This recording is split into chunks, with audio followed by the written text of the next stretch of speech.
केंद्रीय संस्कृति एवं पर्यटन मंत्री गजेंद्र सिंह शेखावत ने कहा कि प्रधानमंत्री नरेंद्र मोदी के नेतृत्व में पिछले 12 वर्षों से देश अभूतपूर्व प्रगति पर है। उन्होंने कहा कि एक और भारत की सामरिक शक्ति में जबरदस्त इजाफा हुआ है, तो वहीं दूसरी ओर रक्षा साजो सामान की स्वदेशी निर्माण की क्षमता भी तेजी से बढ़ी है। केंद्रीय मंत्री शेखावत आज दिल्ली से जोधपुर पहुंचे, निवास स्थान पर गणमान्य लोगों से मुलाकात की। शेखावत ने कहा कि एक समय ऐसा था जब भारत रक्षा क्षेत्र में दुनिया की सबसे बड़े आयातों में गिना जाता था, लेकिन अब देश निर्यात बनने की दिशा में तेजी से बढ़ रहा है। उन्होंने कहा कि तेजस लड़ाकू विमान से लेकर मिसाइल और बुलेट प्रूफ जैकेट तक आज सब कुछ भारत में ही निर्मित हो रहा है। केंद्रीय मंत्री ने कहा कि राष्ट्रपति की मौजूदगी में होने वाला वायुसेना का प्रदर्शन देश की उच्चतम सैन्य क्षमता का परिचायक होगा। उन्होंने कहा कि सीमावर्ती क्षेत्र में इस तरह का आयोजन होने से वहां रहने वाले लोगों को भारत की ताकत क्षमता पर भरोसा और मजबूत होगा। आतंकवाद के मुद्दे पर शेखावत ने कहा कि प्रधानमंत्री मोदी ने जीरो टॉलरेंस की नीति अपनाई है और यह नीति वैश्विक स्तर पर लागू होती है। उन्होंने कहा है कि आज वे देश के आतंकवाद के खिलाफ सख्त रुख अपना रहे हैं, जो पहले इसे बढ़ावा देते रहे हैं। बंगाल में टीएमसी का होगा सुपड़ा साफ। शेखावत ने मीडिया से बातचीत में पश्चिम बंगाल की सत्तारूढ़ तृणमूल कांग्रेस पर भी कड़ा हमला बोला। उन्होंने कहा कि आगामी चुनाव में पश्चिम बंगाल में टीएमसी का सुपड़ा साफ होने वाला है। उन्होंने कहा कि यह भारतीय जनता पार्टी का संकल्प है कि बंगाल समेत किसी भी राज्य में एक भी घुसपैठियों को नहीं रहने दिया जाएगा। नरेंद्र मोदी जी के नेतृत्व में पिछले 12 साल में अभूतपूर्व काम हुआ है। एक तरफ भारत की सामरिक ताकत बढ़ी है, दूसरी तरफ भारत का सैन्य साजो सामान के निर्माण की क्षमता बढ़ी है। भारत जो 10 साल पहले तक दुनिया का सबसे बड़ा इस क्षेत्र का इम्पोर्टर आयातक होता था, वो आज दुनिया का बड़ा निर्यातक बनने की दिशा में आगे बढ़ रहा है। लाइट कॉम्बैट एयरक्राफ्ट तेजस से लेकर के मिसाइल से लेकर के बुलेट से लेकर के और बुलेट प्रूफ जैकेट्स तक सभी तकनीकी इक्विपमेंट हमने भारत में बनाना शुरू किया है।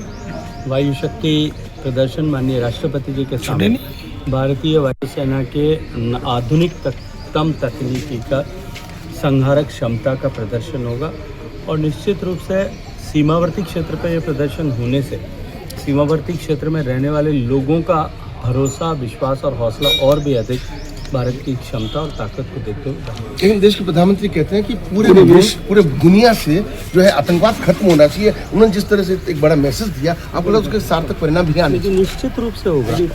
और माननीय प्रधानमंत्री जी के आतंकवाद के प्रति जीरो टॉलरेंस की नीति न केवल भारत में अपितु पूरे विश्व भर में आतंकवाद के प्रति जीरो टॉलरेंस हो, ये नीति जग जाएगा। उन्होंने पहली बार नहीं अनेक बार इस विषय पर इस सारे परिप्रेक्ष्य में चर्चा की है और जिससे पूरी दुनिया सहमत थी। जो देश आतंकवाद का पोषण करने के लिए काम कर रहे थे, आज वो सबसे ज़्यादा आतंकवाद की आग में जलते हुए दिखाई दे रहे हैं। उनको अब ताप और दर्द महसूस होने लगा है। मुझे लगता है कि निश्चित रूप से दुनिया में एक बार फिर विश्व जो है शांति के मार्ग की तरफ, करुणा के मार्ग की तरफ, और क्योंकि भारत तो बुद्ध की धरती है, तो शांति, करुणा और प्रेम और आपसी सामंजस्य इन सब की धरती के युग की तरफ आगे बढ़े। सर, बच्चों के भविष्य से खिलवाड़, ग्रामीण क्षेत्र में गुम विकास, न्यायिक क्रिया में भेदभाव, दबी हुई गरीबों की आवाज, पर अब होगी जनता की बात। सड़क से पहुंचेगी संसद तक आवाज। सिर्फ सुन सरकार, देखिए चाणक्य न्यूज इंडिया पर। खबरें जो आपको सीधे जोड़ती हैं हमसे, जिनका आपकी जिंदगी पर होता है सीधा असर।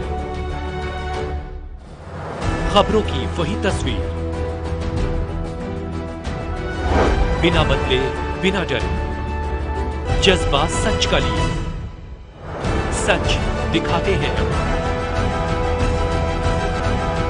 चाणक्य न्यूज इंडिया, हम हैं हिंदुस्तानी।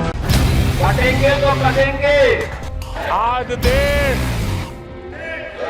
इनसे कह रहा है, तुमसे नहीं हो पाएगा। Can you understand the ignorance? We are not looking for your admiration. आपको अपना काम करना पड़ेगा। राजनीति देखिए चाणक्य न्यूज इंडिया के साथ।